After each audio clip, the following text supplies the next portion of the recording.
તો દાઉદ પાકિસ્તાનમાં છે કે કેમ અને સૌથી મોટો સવાલ એ કે પાકિસ્તાનમાં છે તો પછી જે સમાચારો સામે આવ્યા અને તેને ઝેર આપવામાં આવ્યું છે, પોઈઝન આપવામાં આવ્યું છે અને ત્યારબાદ ઝેરની માફક આ જે ઘટના છે તે અત્યારે વાયરલ પણ થઈ રહી છે અને સમાચાર વાયરલ થઈ રહ્યા છે। ત્યારે મારી સાથે ડિફેન્સ એક્સપર્ટ જયદેવભાઈ જોશી મારી સાથે જોડાઈ ચૂક્યા છે। જયદેવભાઈ, સ્વાગત છે આપનું TV9 પર।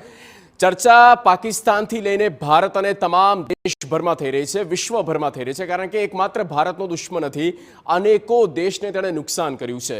આ પોઈઝન આપવાની જે ઘટના છે, સૌથી પહેલા એની ઉપર એક રિએક્શન આપનું જોઈએ છે કે કેટલી સત્યતા તેમાં?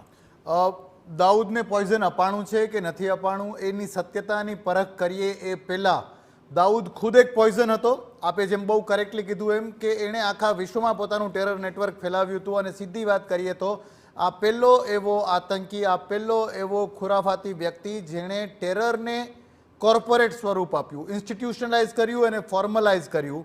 અને ભારતની જેમ કેટલાય બધા સાઉથ ઇસ્ટ એશિયન કન્ટ્રીઝને તો એના ટેરરને કારણે નુકસાન થયું જ છે। હવે એને ઝેર અપાણું હશે કે નહીં અપાણું હોય તો એના માટે સાવ ટૂંકમાં એમ કહું તો કે પાકિસ્તાન અને દાઉદ વચ્ચે એક મેરેજ ઓફ કન્વીનિયન્સ હતા, એટલે કે સગવડિયું ગઠજોડ હતું।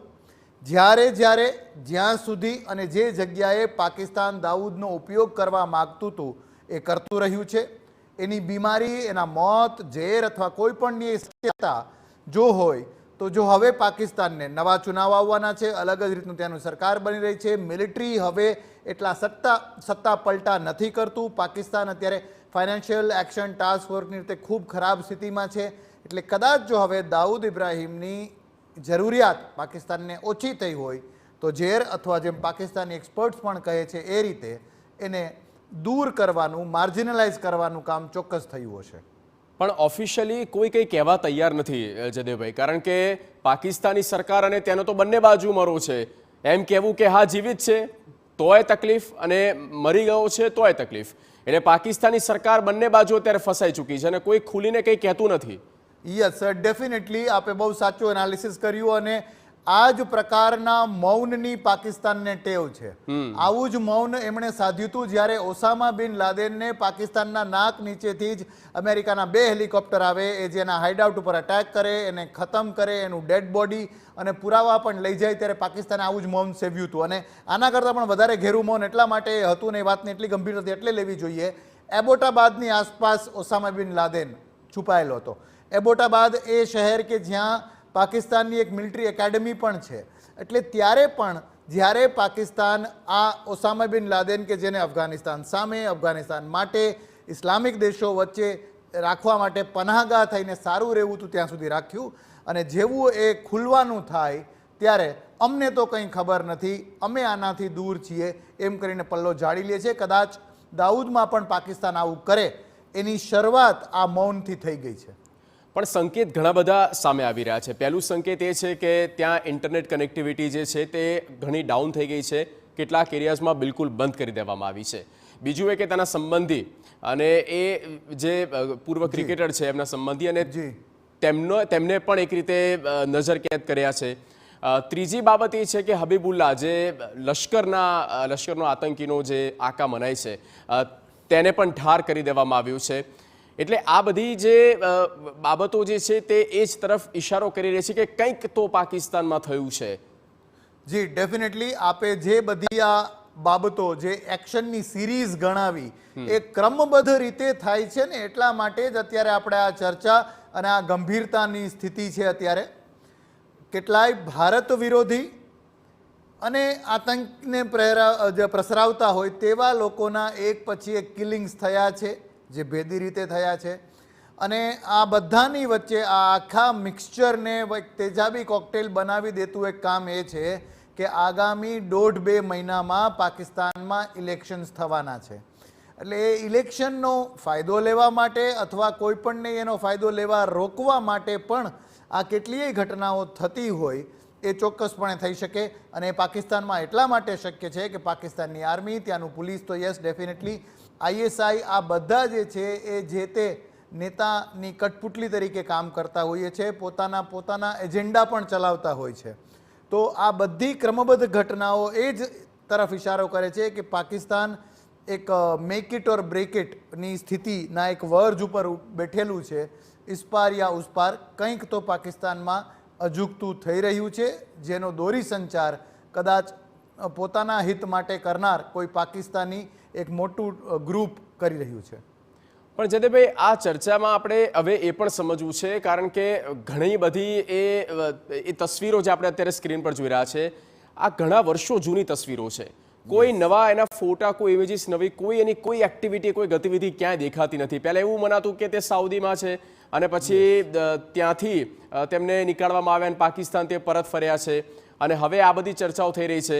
પાકિસ્તાન ભારતના સંબંધો આટલા જ ખરાબ છે એને ખ્યાલ છે, તો પછી પાકિસ્તાનમાં પનાહ લેવાનો મતલબ શું? ખબર છે કે એક સ્ટ્રોંગ ગવર્મેન્ટ અત્યારે કામ કરી રહી છે. Yes, definitely. અને દાઉદ ઇબ્રાહિમનું નેટવર્ક જેટલું મોટું એટલું જ દાઉદની આસપાસની અફવાઓનું માર્કેટ પણ હંમેશા ગરમ રહ્યું છે. દાઉદનું ઇન્ટ્રોગેશન કર્યું હોય ને એની વાત કરી હોય એવી ખૂબ સારી પુસ્તક પણ એક ભારતમાં લખાણું છે, ડાયલ ડી ફોર દાઉદ, જેમાં એક ટેલિફોનિક એનું ઇન્ટ્રોગેશન થયું હતું તેની વાત હતી. પણ આ અફવાઓમાંથી એક અફવા એ પણ છે કે દાઉદ ઇબ્રાહિમે ભારતીય ઇન્ટેલિજન્સ અને સુરક્ષા એજન્સી સાથે ગઠજોડ કરી લીધો છે અને એક ડબલ એજન્ટ તરીકે કામ કરી રહ્યો છે. બીજું, ભારતીય એજન્સીઝે કેટલાક આપે જે વાત કરી કે ફોટોગ્રાફ્સ એના અવેલેબલ નથી, એ હયાત છે કે એની ઉપર પણ એક પ્રશ્ન છે. યસ, એના પર પણ પ્રશ્નાર્થ છે, કારણ કે જે મેક્સિમમ જે આપણે મેળવી શક્યા હતા આપણી ઇન્ટેલિજન્સ એજન્સીઝ એ હતું કે કરાચીના એક બહુ જ અલ્ટ્રા પોશ એવા એરિયા ક્લિફ્ટનમાં તેનું મકાન અને મકાનની આસપાસ પણ ખૂબ જ સિક્યોરિટીનો ઘેરો હોય. આનાથી વધારે ક્યારેય કોઈ એવી માહિતી મળી નથી. જે બહુચર્ચિત અને ખુલ્લેઆમ કહેવાનું છે, વાત પણ સ્વીકારાણી છે, એ ત્યાંના ક્રિકેટર જાવેદ મિયાંદાદના એ વેવાય સમધી છે, પણ એ લગ્ન આસપાસ પણ કંઈ જોવાના નથી. એટલે કદાચ દાઉદના નામે પડદાની પાછળ રહીને ટેરર નેટવર્ક ચલાવનાર કેટલાય લોકો હતા. અને જેમ દાઉદ જ કહેતો, અને થોડું ફિલ્મી લાગશે પણ હકીકતને દાઉદ એવું કહેતો કે એનું જે આખો બિઝનેસ છે ટેરરનો, એ ડરના પાયા પર નિર્ભર છે, નહીં કે ડર રહેવો જોઈએ. તો આ દાઉદ હકીકતમાં હજી પણ છે, જીવિત છે, એક્ટિવ છે, એનું નેટવર્ક આવું છે. આ કદાચ આખું ડરનું તંત્ર પણ દાઉદની ગેરહયાતીમાં ચલાવાતું હોય તો તેમાં પણ ના નહીં, જ્યાં સુધી કોઈ પુષ્ટિ ના થાય. બિલકુલ, અને પુષ્ટિ થઈ નથી રહી ત્યારે અંતિમ સવાલ જયદેવભાઈ એ પણ કરવો છે કે ઘણી બધી આ પહેલા પણ એને લગતા સમાચાર આવ્યા હતા કે દાઉદ ઇબ્રાહિમને કોરોના થયો છે, દાઉદ ઇબ્રાહિમને હાર્ટ એટેક આવ્યો છે, દાઉદ ઇબ્રાહિમ કે જે અત્યારે અરેસ્ટ છે, અને પછી એના જે બંગલાની આખી બધી બાબતો જે હતી તે બધી સામે આવી હતી. સવાલ એ છે કે જો હયાત નથી, મરી જ ગયો છે, તો પછી એનું જે આખું નેટવર્ક જે તેણે ઊભું કર્યું છે, કારણ કે આવા તો કેટલાય દાઉદ ઇબ્રાહિમ એણે ઊભા કર્યા હશે અને ત્યાં વાર કરવાની જરૂર છે.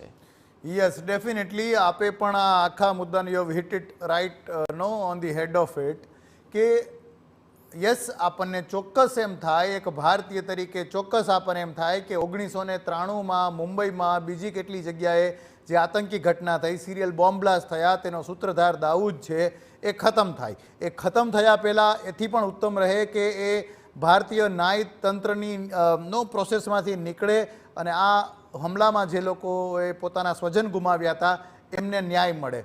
પણ જો એ હયાત જ નથી, જો કંઈ વાત જ નથી, તેમ છતાં આજે પણ આવી રીતે એનું તંત્ર ચાલતું હોય.